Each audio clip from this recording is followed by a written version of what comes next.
Welcome back to another episode of Plant-Based Dads. I'm Joey.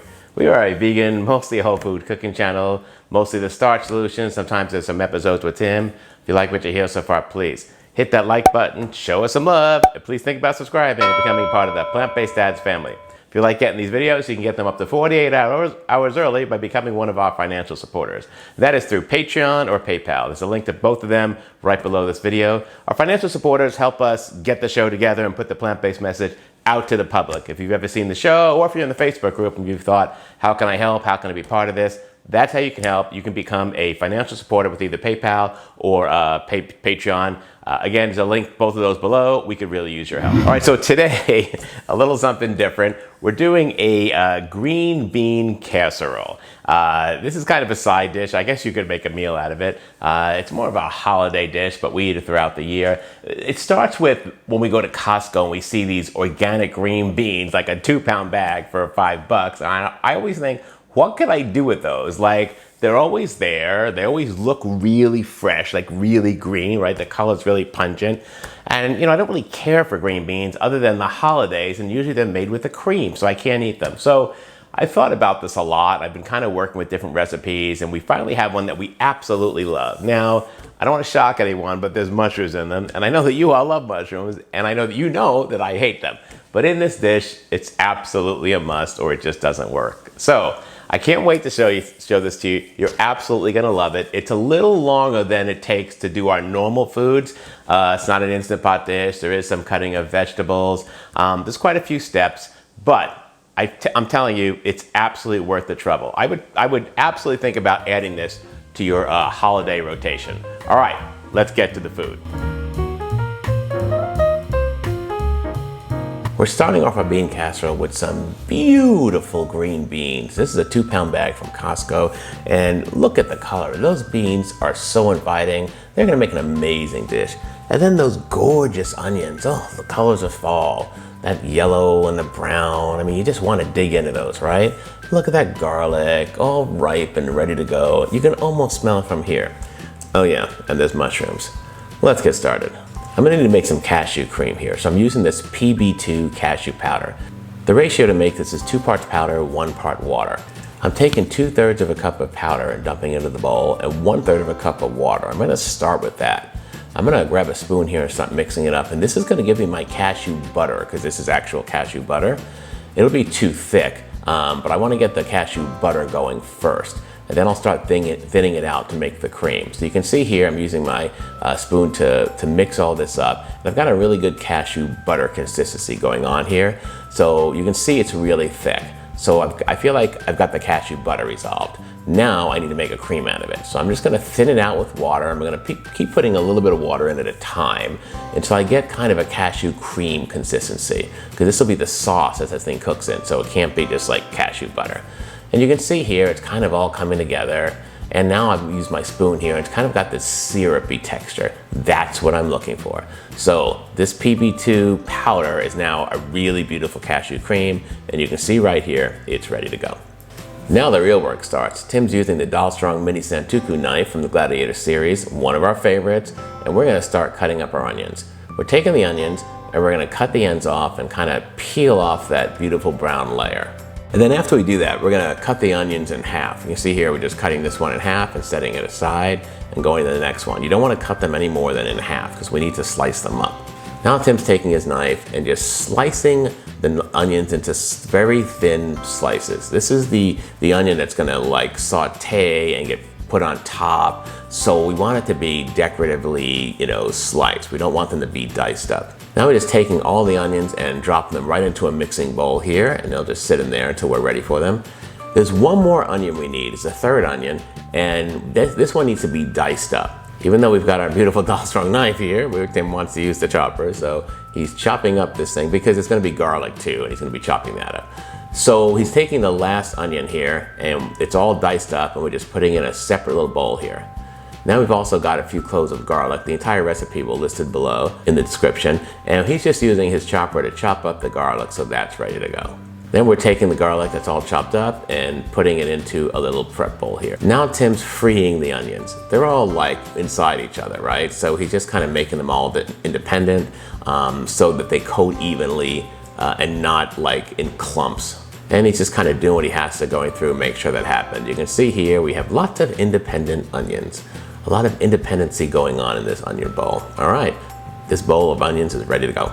Now it's time for the coating. We're gonna add 3 tablespoons of flour. This is just wheat flour. Next, we're adding 3 tablespoons of breadcrumbs. This is the panko breadcrumbs from Trader Joe's. We're also adding 3/4 of a teaspoon of Himalayan salt. And now we're gonna mix this together. Really, the best way to do this is to use your hands. There's like so much powder and stuff in it. It's really hard to do it any other way. You could also use a Ziploc bag here if you wanted to. Now we're gonna take the air fryer tray and spread out these onions on the tray. They're not supposed to look like onion rings where everything's completely coated. They're just kind of clumpy and lightly coated, and that's what you should see. We're gonna pop this in the oven at 375 degrees for 12 minutes, and I'm gonna shake them up halfway through. Keep an eye on them, don't let them burn.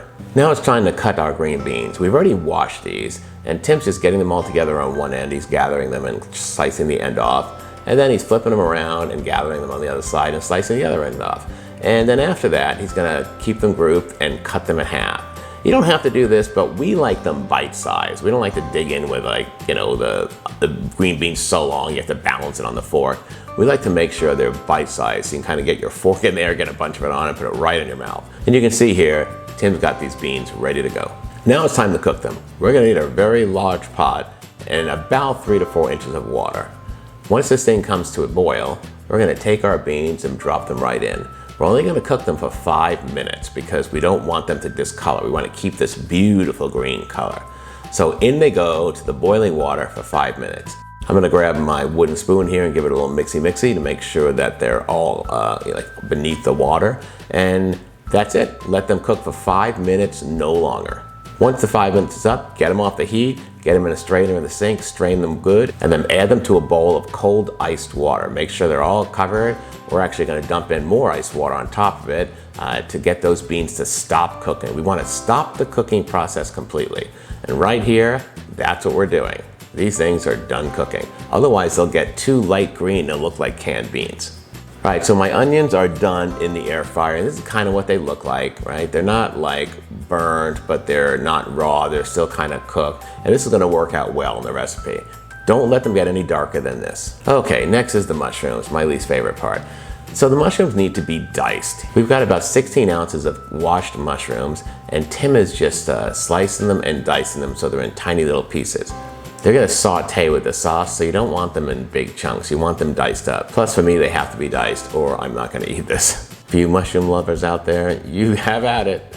I'm not one of them. And you can see here, this is really a nice looking bowl of diced mushrooms. Now it's time for saute, and I need my beast, my Dalstrong Avalon Series 12-inch saute fry pan. I love the tall sides in this pan. This thing is made of 5-ply copper core, hammered finished silver. It's from the Avalon Series, which is named after some part of King Arthur and the Sword of the Stone.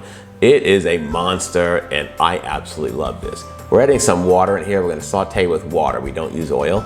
And we're gonna let that come to temperature. And first thing we're putting in is our diced onion, not the sliced ones, the diced one that you did. And we're gonna cook these for about 5 minutes till they're nice and soft and the color starts changing.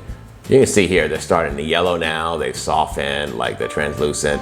These are ready to go. It's time to move on and start adding the mushrooms. So now we're taking our diced mushrooms and we're gonna dump those right in there. You can see right now, it takes up a lot of space. The mushrooms are pretty big and they're like all white. That's all gonna change. They're gonna reduce in size to about 1/3 of this, and they're gonna look totally different. But for right now, I'm just gonna give this all a little mixy-mixy and get it all incorporated. I'm gonna cook this mushroom onion mixture for 10 minutes. And I'm gonna keep stirring often till all of the mushroom juice has been released and cooked off. You can see here, that's what's happening. I'm gonna keep stirring this every few minutes just to make sure it's cooking evenly. It shouldn't burn or stick because the mushrooms are just releasing a lot of water. So I would just keep after it and stir it every few minutes. Once the 10 minutes is up, it's time to add my spices. I'm adding a pinch of ground nutmeg here, a full tablespoon of soy sauce, dump that right in there, 1/4 cup of veggie broth. I'm just using Better Than Bouillon here, and about a teaspoon of salt and a little bit of pepper all mixed together here. Just do that to your taste. I'm gonna grab my spoon, do a little mixy here, and I'm gonna let that simmer for another 5 minutes to make sure those flavors get all incorporated. This is starting to look and smell really good. You can see here, it's all reduced. It's just a smidgen of what it was before. This is ready to go.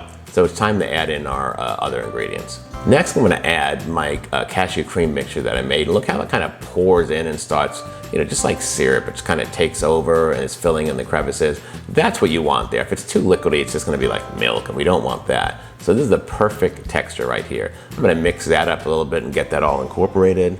At this point, you can shut the heat off. That's what I did. Now I'm gonna grab a quarter of my onions that I cooked and mix them in here. Oh man, look at the coloring in that thing. That looks amazing, right? This is gonna be a beautiful filling. So now with the heat off, right, it's time to dump in the beans. The beans should be nice and drained. Don't put them in there with the cold water. Drain the beans and let's get them incorporated. I'm just gonna keep mixing my spoons, and this right here is why I love this Dal Strong pan. The sides are really high, so most of the stuff is staying in. Occasionally, I'll knock something out of it, but I couldn't do this on my nonstick pan. So this is exactly the pan I needed for this. You can see I'm just kind of incorporating this slowly in. I'm just kind of mixing this all up. Oh, got a little runner right there. And this looks fantastic. Now that I think about this, as I'm doing this would make a great Thanksgiving dish. And really, it's time to put this in a casserole dish, but you could cook this right in this Dal Strong pan. If you guys weren't sitting here watching me, I would just throw this thing in the oven. But since you're here, we're gonna make a casserole out of it because we fancy. All right, so now we're just dishing this into a few casserole dishes just for the visual effect. But again, I would just make it in the pan. We're laying them out right here, and this one's kind of filled up, and now we're just putting the rest of it into a second little smaller one here. You can see the filling, look how good that looks. And now we're taking the rest of the cooked onions, and remember everything in here is already cooked, right? And we're just laying them on top here. Tim and I are just making sure we have plenty of distribution, and this is kind of just the right amount of onions. It works out really well with the numbers that we've used for this recipe. And now we're adding some of this Costco dried chopped onion. It's really hard to see the way we're doing this, but it's just little pieces of onion all dried up. And you just pop it on top, and it's more of a topping. So we really use this stuff a lot on vegetables. It really ups the taste a lot.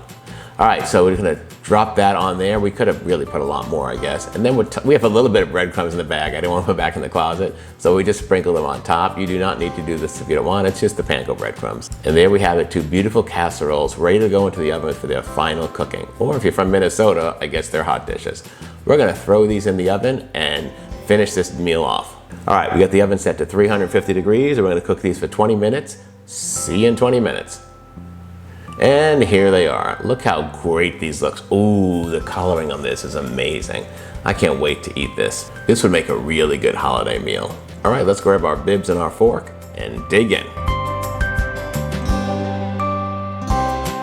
Oh man, this smells so good. So I feel like the soy sauce and the broth and all that, it undoes all the problems that I have with mushrooms. I just always feel like they taste like they just came out of the ground, right? For some reason, I don't get that taste with potatoes and carrots, but with mushrooms, I do. Maybe because you can't wash them as well. So I really need something in there to take out that taste, and this does it. So you can kind of see here how good this looks. The green, like the pungent green, looks absolutely amazing. They were cooked just for the right amount of time. You can see all the onions on top of there.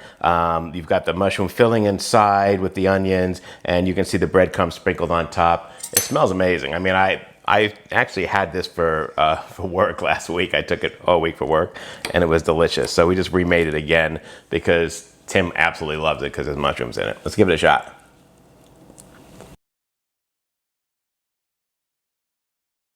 So good. Oh yeah.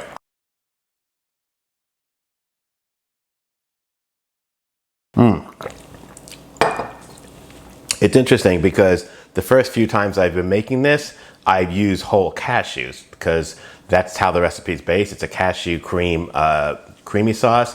And this time I used the rest of that PB2 cashew powder. And I was wondering if it was gonna taste different, and there is no difference. It tastes just as good. All right, that's our recipe for today. An amazing green bean casserole. You're gonna wanna make this. Hit that like button, show us some love. What's not to like? If you haven't subscribed yet, hit that subscribe button, click on that bell. You get notified every time we have a new video, usually every Tuesday. And please leave a comment below. Are you making green bean casserole this fall? Like, now's the time to make it. Holidays are coming up. All right, we'll see you next time. Bye-bye.